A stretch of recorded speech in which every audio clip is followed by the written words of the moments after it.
ನಾಯಕನಹಟ್ಟಿ ಪಟ್ಟಣ ಪಂಚಾಯಿತಿ ವ್ಯಾಪ್ತಿಯ ಮಾದಯ್ಯನಹಟ್ಟಿ ಗ್ರಾಮದಲ್ಲಿ ಕಾವಲು ಬಸವೇಶ್ವರ ಶ್ರಾವಣ ಮಾಸದ ವಿಶೇಷ ಪೂಜಾ ಕಾರ್ಯಕ್ರಮಗಳನ್ನು ನೆರವೇರಿಸಲಾಯಿತು. ಇದೇ ವೇಳೆ ಮಾಜಿ ಪಟ್ಟಣ ಪಂಚಾಯಿತಿ ಸದಸ್ಯ ಟಿ ಬಸಪ್ಪನಾಯಕ ಮಾತನಾಡಿದರು. ಶ್ರಾವಣದ 2ನೇ ಗುರುವಾರ ಮಾದಯ್ಯನಹಟ್ಟಿ ಗ್ರಾಮದಲ್ಲಿ ಕಾವಲು ಬಸವೇಶ್ವರ ಅಭಿಷೇಕ ಮತ್ತು ದಾಸೋಹದಲ್ಲಿ ಪ್ರತಿ ವರ್ಷ ಭಾಳ ಪುರಾತನ ಕಾಲದಿಂದ ನಡ್ಕೊಂಡು ಬರ್ತಾ ಇದೆ.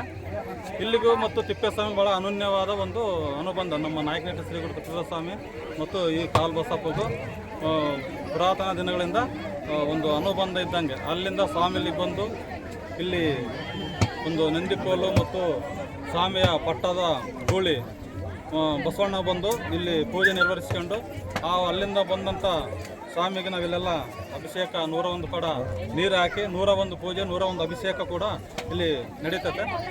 ಇದು ಒಂದು ಏನಂದರೆ ಇದ್ರದ್ದು ಒಂದು ಪವಾಡ. ಪ್ರತಿ ವರ್ಷ ಎಂಥ ಬರಗಾಲದಲ್ಲಿ ಬಸವಣ್ಣ ಪೂಜೆ ಮಾಡಿದ್ರೆ ಒಂದು 2 ಆನೆ ಆದರೂ ಉದುರುತ್ತೆ ಅಂತೇಳಿ ಹಿಂದಿನಿಂದಲೂ ಕೂಡ ಅದು ಪದ್ಧತಿ ಇದೆ. ಆದರೆ ಅದು ನಡೀತಾ ಬರ್ತಾ ಇದೆ.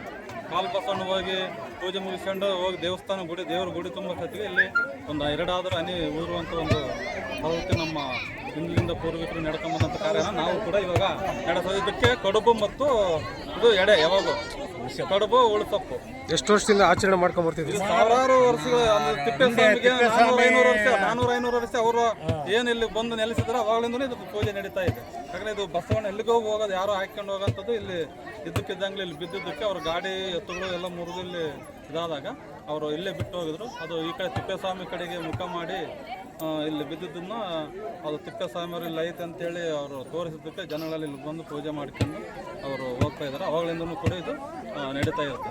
ಕಾವಲು ಬಸಪ್ಪ ಅಂತಲೇ ಇದು ಹೆಸರು.